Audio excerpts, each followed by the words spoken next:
The port town of Taşucu in Turkey's Mersin province has seen an unusual surge of passengers from Lebanon who are fleeing Israeli assaults and rising tensions. Ferry officials say the vessels brought more than 600 passengers from Tripoli last week, raising the total number of recent arrivals to about 1,300 compared to an average of 50 people over the same period of time. With many flights out of Lebanon cancelled and prices soaring, the ferry service has become a way for many to flee the conflict between Hezbollah and Israel in Lebanon. Abi uçaklar falan yok. There are no flights, and those still exist are way too expensive. It is around $900. That's why I came via sea. It's also a little expensive, but there's nothing I can do. We came today from the vessel from port of Tripoli, so I can catch a flight back to Ghana, where I work. We've been there for 7 years.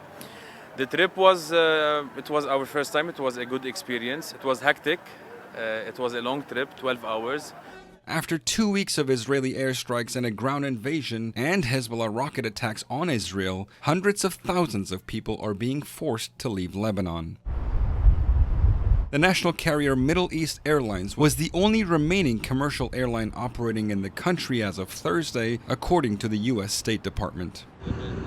Some here are worried that another wave of refugees will enter Turkey, which already hosts more than 3.5 million people, one of the largest refugee populations in the world. The CEO of the ferry line in Taşucu, Ali Toror, says some refugees say they will return home as soon as possible.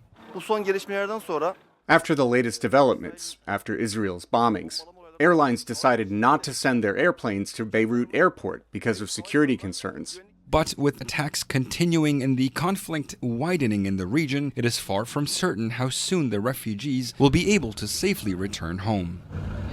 For Onur Erdoğan in Mersin, Turkey, Bejan Hamdard, VOA News.